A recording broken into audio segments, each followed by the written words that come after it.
the 6th of August 1945. Here, exactly here, 150 meters in the air, the first atomic bomb of the world, the little boy, detonated and killed nearly 100,000 people here in Hiroshima. So we are here near the ground zero in Hiroshima and want to find out how is the city today. What is it like when an atomic bomb detonates in your city 80 years later? How is it? Are the people happy? How is the city? How are the buildings? Things like that. We will find out. The Bell of Peace.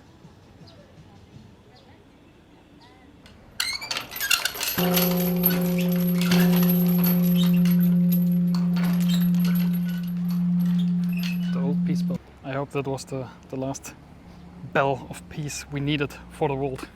That was what it looked like before the atomic bomb, and that was afterwards. Crazy. And it is really crazy to feel it here, because so much people died afterwards. That is really crazy to think about. That is the Statue of Peace, I think.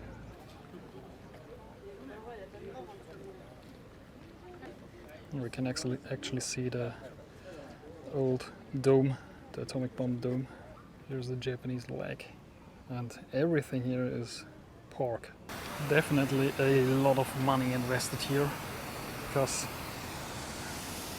this is the Prey Fontaine, and yeah, you can see the whole complex. I changed my camera. The whole complex from the Peace Fontaine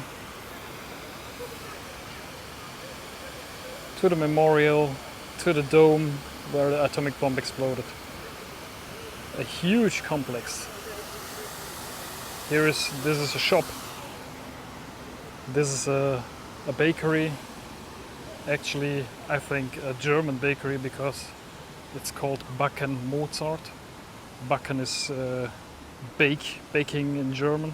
So actually a lot of money invested here. But the security, there's not a lot of money invested. It's the old cabin. It looks like the old cabin from 1945.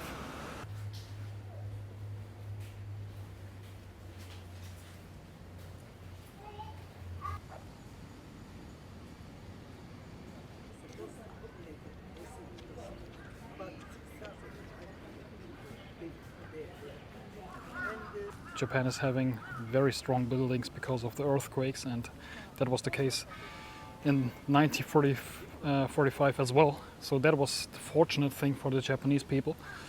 But yeah, still a lot of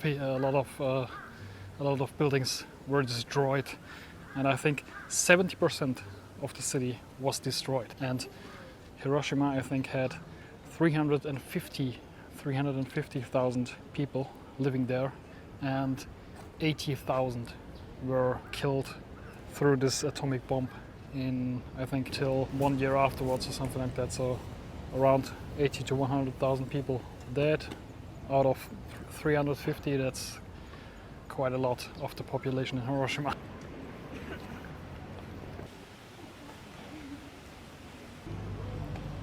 This is the crazy thing. You can look completely into it.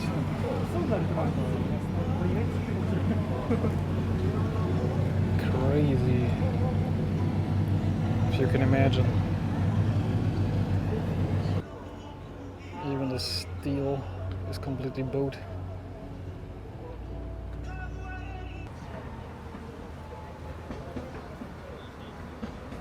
We are now on our way to the Hiroshima Castle. Even Hiroshima has a castle. And the castle is, I would say, around 2 kilometers away from ground zero from the atomic bomb. So we will see how the castle looks like today, and maybe a little bit of history again about the castle last time. We arrived at the castle. It looks quite good. Looks quite cool.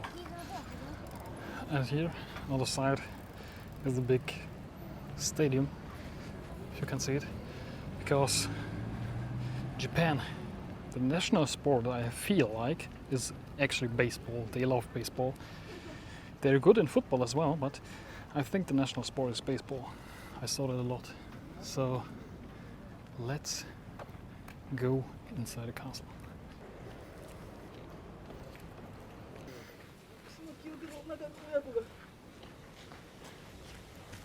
Even the samurai are here. And this is very special. Never seen this in Japan. Public trash can. This is special. So Hiroshima has that. Tokyo and Osaka, no way. It smells like eucalyptus, because there is a eucalyptus tree. The smell, it's like when you have the sweets of eucalyptus.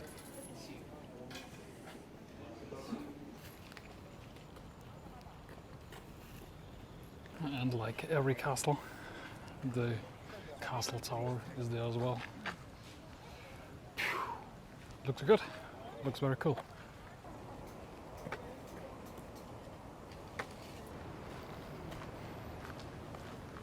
Look at that, guys. That is the Hiroshima Castle Tower. This was probably the morning routine of the oldest samurai here in Hiroshima, because this place, you can see the entrance of the castle, you can see the city, and you can meditate very well here. So I'm pretty sure this was the favorite place of the oldest samurai and the chief of the castle here, for sure. And when you think about it, on this way, the same steps we are doing at the moment, thousands of years ago, some samurai made the same steps and walked here as well. So that is so cool when you think about it, on the same way samurai walked here, and I walk here 1,000 years later. Man, that's so cool, right? I think it's cool. This tree survived the 6th August 1945 atomic bombing of Hiroshima. This tree is actually a survivor of the atomic bomb. How impressive is that, please?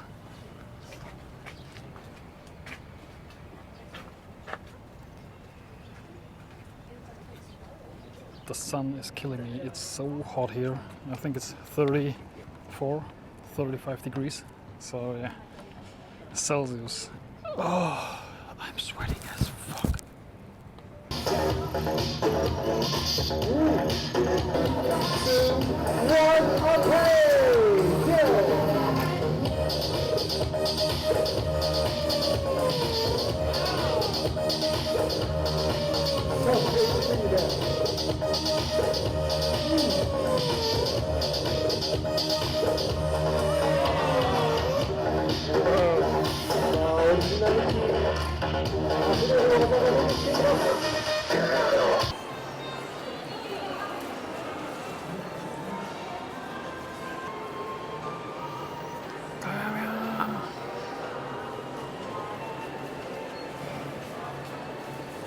I love those stores here, and that's the cool thing here in Japan. Everywhere are such stores and things like that. So when you can recall, for example, in Yu-Gi-Oh, in the story of Yu-Gi-Oh, there was Yugi's father had a card store, Yu-Gi-Oh card store. These card stores are real.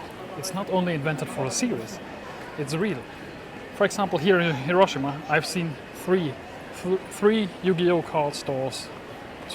There you can buy one separated Yu-Gi-Oh card, special Yu-Gi-Oh cards, packs, everything. So yeah, that is so cool. Everything a little bit more into the card games, into all the games. So I like that a lot here, and you can find it everywhere in Japan. That's the crazy thing. Tokyo was crazy, Osaka, Hiroshima, I think everywhere you can find those card stores. So it's not only for the story, it's real in real life. I've seen that in Tokyo as well. Simple trick. Simple trick. When you look exactly, then you know what's going on there. You can see. Here is an old telephone box. You can go in there and you can do international, domestic. All right, it's working. That is very special. To be fair, that was the first one I saw who is working. All the other telephone boxes were, I think, equipped with Wi-Fi now, free Wi-Fi. So yeah. So you may ask, what is the summary of Hiroshima? That's a very good question. I thought for myself, on this place where an atomic bomb is dropped, everything is dead. Everything is poisoned for hundreds of years, right? That was what I thought. And possibly that is what guys of you think. And we can see here in Hiroshima that life is going on. No poisoned land anywhere, even at ground zero. The buildings and the memorials are there, so you can go there and everything is fine here. Sure, it was very, very bad for the people living in this in 1945, but now life is normal. Even Hiroshima has even Starbucks and even the IBM building. So everything normal in Hiroshima.